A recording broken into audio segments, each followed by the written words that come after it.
Hey, hey, hey, my friends, Chris back again.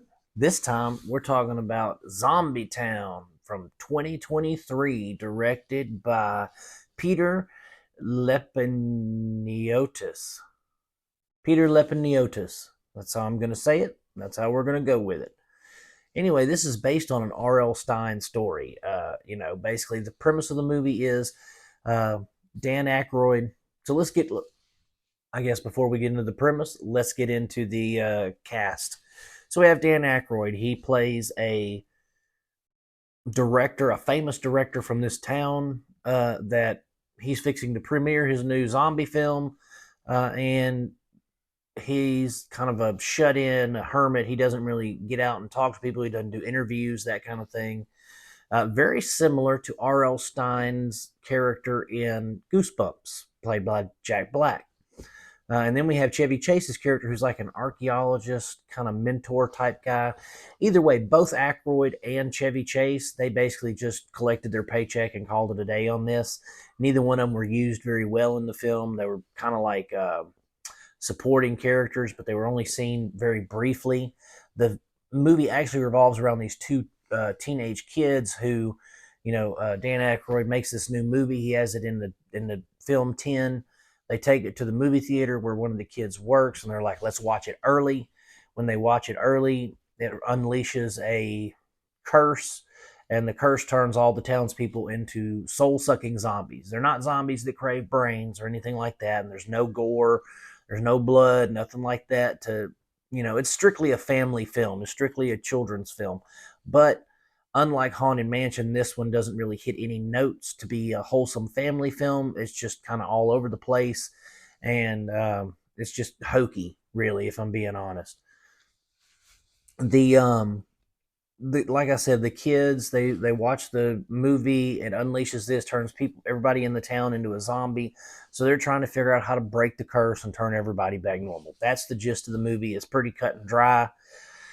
What we get is just kind of contrived BS.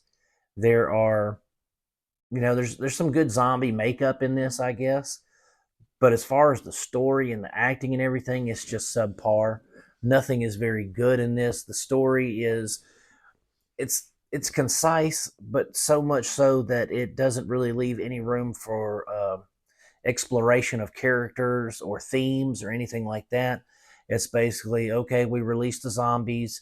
We got to stop it. Let's talk to Dan Aykroyd. Let's talk to Chevy Chase in the movie kind of thing. I didn't particularly care for it. My son and I started watching it, and my son fell asleep because it didn't entertain him at all.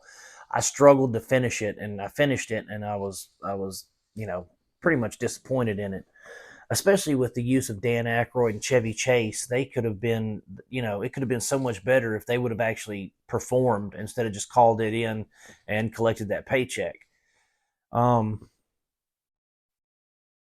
one of the things everybody's got to have trauma nowadays in a horror movie, and the main character's trauma in this is, are you ready for it? Let me see if y'all can guess in the comments. Okay, you've had enough time. His main trauma is he saw a horror movie when he was too young. He hid behind the couch and peeked out to see the scary parts. It was like, really? Really? That's our trauma? Is he saw, well, then all of us ought to be jacked up then, because I remember doing the same exact thing in my aunt's house when I was little, seeing horror movies I shouldn't be watching when I was like 5, 6 years old, hiding behind the couch, holding the dog tight. I didn't want the Blob from Creepshow 2 to get me, or Pinhead from Hellraiser. Like, I didn't want none of that. So the fact that this kid, he saw a movie that he shouldn't have seen when he was too young, and that made it to where he hates horror movies and he won't watch them at all, is just, again, contrived, in my opinion. I don't think it was very well done. Um, I mean, let's just be honest. This movie is kind of a shit show. I mean, it's not very good. It's not well made. It's based off a story by R.L. Stine, and when you think R.L. Stine, you think Goosebumps. You think stuff like the Jack Black movie, or like Goosebumps 2 that came out in the theaters. Like those movies, I enjoyed them. They felt kind of like Monster Squad to me, But this was just pretentious, poorly made crap. That's what this was, and I wasn't a fan. I give it 2 stars out of 5, only because And the reason I don't give it like 1 star is because I did think that it tried to do something. It tried to do something different, but it just fell flat. And it didn't, the director didn't know really what he was trying to do, or he is very inept at what he was doing. Either way, I didn't care for it, but I thought that it did have promise. So that's why I'm giving it 2 out of 5 stars. You can check it out on Hulu if you really want to. But a better movie would be the new Disney Haunted Mansion, in my opinion. And you find that on Disney Plus. But anyway, guys, that's it for Zombie Town. If you want more content, like and subscribe. Click on the bell for notifications.